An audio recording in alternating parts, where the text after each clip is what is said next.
अस्सलाम वालेकुम। How to select a solar system in 2026। अगर आप 2026 में अपने घर की छत के लिए कोई भी सोलर सिस्टम सिलेक्ट करना चाहते हैं तो ये वीडियो आपके लिए।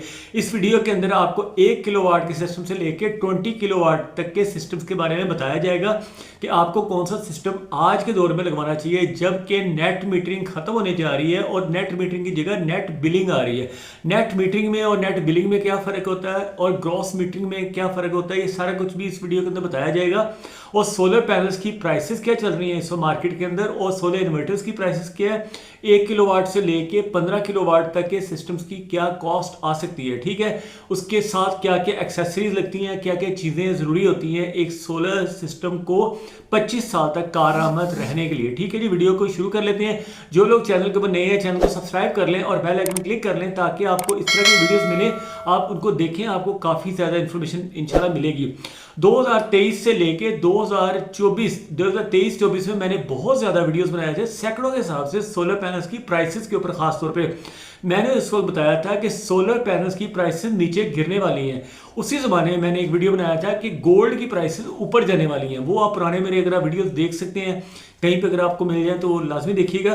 तो अब आप आ जाए जी, 1 किलोवाट का जो सोलर सिस्टम होता है ना, अगर आप अपने घर की छत के ऊपर 1 किलोवाट का सोलर सिस्टम लगवाते हैं, यानी कि 550 वाट की 2 प्लेटें आप पी टाइप की आप लगवा लेते हैं तो 1100 वाट हो जाता है ना। तो वो तकरीबन 1 किलोवाट का सिस्टम है। इसके ऊपर आप कुछ पंखे चला लेंगे, कोई लाइटें चला लेंगे। पंखे आपको कोशिश करनी चाहिए कि एनर्जी सेविंग, आजकल जो फैन आ रहे हैं ना जो 15 वाट से लेके 30 वाट के दरमियान में बिजली खर्च करते हैं, वो वाले पंखे अपने घर की छत पे लगवाएं। और डीसी एसी डीसी आजकल बड़े अच्छे अच्छे फैंस आ गए हैं। फिर लाइट्स भी आपने लेनी है, एलईडी बल्ब्स, एलईडी बल्ब लगाएं। इस तरह की चीज़ें लेंगे तो बिजली आपकी कम से कम खर्च होगी। 1 किलोवाट का जो सिस्टम होता है ना, महीने का 120 यूनिट बना के देता है, यानी रोज़ के 4 यूनिट आपको बनेंगे।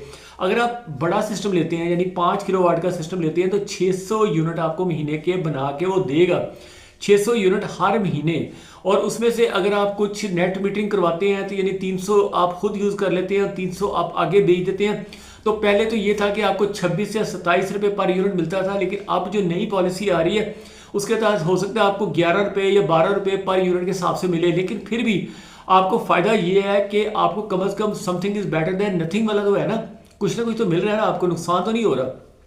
नंबर 3, अगर आप 7 किलोवाट का एक सिस्टम लगवाते हैं तो उससे जरिए से 840 यूनिट आपके महीने के बनेंगे। 10 किलोवाट सिस्टम के ऊपर आपको 1200 यूनिट महीने के मिलेंगे। अगर आप 20 किलोवाट का सिस्टम लेते हैं तो आपको 2400 यूनिट महीने के मिलेंगे।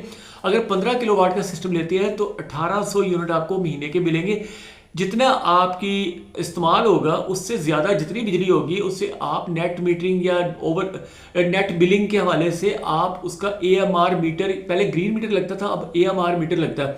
एएमआर मीटर लगवा के उसका जितना भी एक्स्ट्रा बिजली आपने वापडा को या लेस्को को या जो भी आपके नज़दीक लगता है, के इलेक्ट्रिक लगता है, उसको आप बेचेंगे, उससे आपको पैसे भी मिल जाएंगे और आप वही बिजली रात के टाइम यूज़ कर सकते हैं। अब ये फ़र्क सिर्फ इतना पड़ रहा है कि पहले ये होता था जितने का आप यूनिट बेचते थे उतने का ही आपको मिलता था। आप बेचेंगे आप सस्ता, और रात को जब आप महंगी बिजली आईपीपीज वाली जो कि फर्नेस ऑयल से बिजली बनती है वो वाली बिजली यूज़ करेंगे तो वो ज़ाहिर है महंगी बिजली बन रही है और महंगी ही मिल रही है और आपको भी महंगी ही मिलेगी।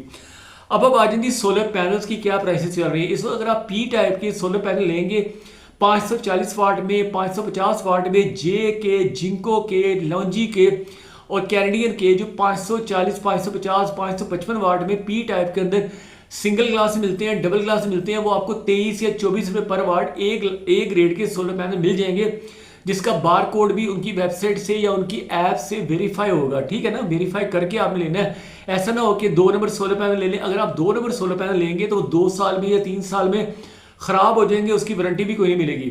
ठीक है ना, A grade solar panel verify करके, उनके बार कोड को वेरीफाई करके हमेशा आपने लेने हैं। ठीक है, दूसरी चीज़ ये, अगर आप एन टाइप के सोलर पैनल लेते हैं, चाहे आप कैनेडियन लेते हैं, चाहे आप जिंको लेते हैं, चाहे आप लॉन्जी के लेते हैं, तो वो आपको 28 रुपये से लेके 32 रुपये पर वाट के हिसाब से मिलेंगे।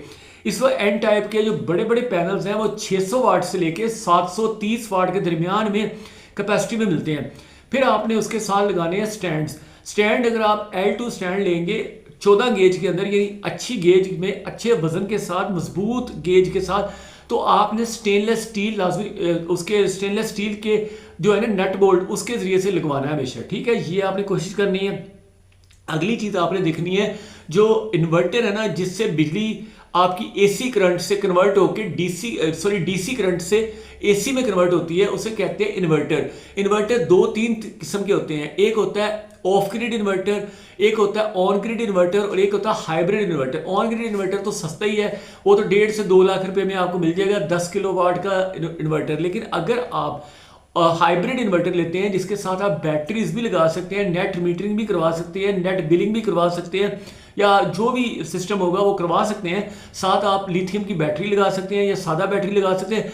वो जो इन्वर्टर है, अगर आप 6 किलोवाट का इन्वर्टर लेंगे तो 1.5 लाख से लेकर 2 लाख के दरमियान मिलेगा, और अगर आप ज़रा अच्छी कंपनी का इन्वर्टर लेंगे तो हो सकता है 2.5 लाख में मिले। लेकिन वो IP65 होगा, वाटर प्रूफ होगा, डस्ट प्रूफ होगा, वेदर प्रूफ होगा, उसके ऊपर कोई पानी का असर नहीं होगा, कोई धूप का असर नहीं होगा, कोई गर्मी का असर नहीं होगा, बड़ा अच्छा इन्वर्टर होगा, 6 साल की इसकी वारंटी होगी। तकरीबन 170 से ज़्यादा कंपनीज हैं पाकिस्तान के अंदर, जो चाइना की, कोरिया की, जापान की कंपनीज हैं, जो कि सोलर के इन्वर्टर बना के पाकिस्तान में बेच रहे हैं और 6-6 साल की वारंटी भी दे रहे हैं। कुछ ऐसी कंपनीज भी हैं जो रिप्लेसमेंट वारंटी देते हैं, यानी साल बाद अगर आपका इन्वर्टर एक दफ़ा ख़राब हो जाए तो वो इन्वर्टर ले लेंगे और उसके बदले में आपको एक नया इन्वर्टर दे देंगे। ये भी कंपनीज हैं पाकिस्तान के अंदर, इस वक्त अवेलेबल है, काम कर रही हैं। फिर इन्वर्टर के साथ आपको बैटरीज चाहिए। अगर आपने एसी चलाना है रात का टाइम तो कम से कम आपको 2 से 3 बैटरीज चाहिए, क्योंकि एक बैटरी के ऊपर एक एसी जो है ना 2 से 3 घंटे तक आपको बैकअप देगा, मैक्सिमम 2 से 3 घंटे। और अगर आपने 9 घंटे की पूरी रात के लिए एसी चलाना है तो जाहिर है 3 बैटरीज तो आपको चाहिए होंगी ना, तो 3 लिथियम बैटरीज। आजकल जो लिथियम बैटरी है ना वो तकरीबन 2 लाख रुपए से लेके 2.5 लाख के रुपए के दरमियान में है, मजीद भी नीचे आएगी। एक और सोल्यूशन है कि अगर आप नेट मीटरिंग या नेट बिलिंग के सिस्टम में नहीं आना चाहते किसी भी तरह से, तो उसका एक तरीका है। उसका तरीका ये कि आप ज़्यादा सारी लिथियम की बैटरी लगवा लें। बैटरी की लाइफ आमतौर पे 10 साल होती है, यानी 10 साल तक आपको बिजली का बिल ही नहीं आएगा। दिन के टाइम आप जितनी बिजली बनाएंगे और रात के टाइम आप बैटरी के अंदर से वो निकाल के वो यूज़ कर लेंगे। यानी कि आप चाहे एसी चलाएं, चाहे आप फ्रिज चलाएं, चाहे आप इस्त्रियाँ चलाएं, चाहे आप गीज़र चलाएं, कुछ भी आप चला सकते हैं, तो वो आपको फ़ायदा ही फ़ायदा है। इसलिए आई विल रिकमेंड यू कि आप एक अच्छा सिस्टम लगवाएं अपने घर की छत के लिए। 6 किलोवाट से लेके 10 किलोवाट तक का सिस्टम आप लगाएंगे तो जैसे मैंने आपको बताया कि 10 किलोवाट जो सिस्टम होता है ना वो आपको 1200 यूनिट महीने के बना के देगा। तो पर डे भी आप देख लें कि 40 यूनिट आपके पर डे के बनते हैं, 40 यूनिट एवरी डे आप बना सकते हैं। ठीक है, एक्स्ट्रा यूनिट आप रात को यूज़ करें, बैटरियों में जो 2 से 3 बैटरी आप ली होंगी वो रात के टाइम आप यूज़ करें उसको, तो ये फ़ायदा है। तो फिर आपने तारें जो इस्तेमाल करनी है, हमेशा कोशिश करनी है 6 mm की कॉपर वायर्स, जो कि 100% कॉपर वायर्स हो, ऊपर बेशक थोड़ा सा टिंटेड पेंट भी किया हो तो कोई बात नहीं। फिर गैल्वेनाइज्ड आपने स्टैंड लेनी है, चाहे L2 स्टैंड लें, L3 स्टैंड लें, या अपलिफ्ट स्ट्रक्चर जो ऊंचा गार्डन वाला स्ट्रक्चर होता है उसको भी कोशिश करें गैल्वेनाइज लें। उसको भी लगाने के लिए स्टेनलेस के पेज लगाएं। ठीक है, ये चीज़ें हैं। इसके अलावा आपने ब्रेकर लेने हैं, AC ब्रेकर भी लेनी है, DC ब्रेकर भी लेनी है किसी अच्छी कंपनी के विद वारंटी के साथ। अगली चीज़ है SPDs, इसे कहते हैं सर्ज प्रोटेक्शन डिवाइस। अगर आपके बहुत ज़्यादा बिजली आ जाती है, फॉर एग्जांपल वापडा से आ जाती है या कहीं भी बिजली की तारों में से बहुत ज़्यादा करंट आ जाता है, तो आपके घर की जो डिवाइसेस है ना, आपका AC है, आपका फ्रिज है, आपकी वॉशिंग मशीन है, वो जल भी सकती है। इसलिए अपने घर के अंदर हमेशा SPD लाजमी लगवाया करें। सर्ज प्रोटेक्शन डिवाइस कहते हैं इसको, सर्ज प्रोटेक्शन डिवाइस SPD। ये आपकी DP बॉक्स के अंदर, जो DP बॉक्स होता है ना आपका बिजली का, उसके अंदर ये लगती है। ठीक है, वो आप लगवाएं तो आपको काफ़ी ज़्यादा फायदा होगा। ठीक है, thank you for watching this video. अल्लाह हाफिज़।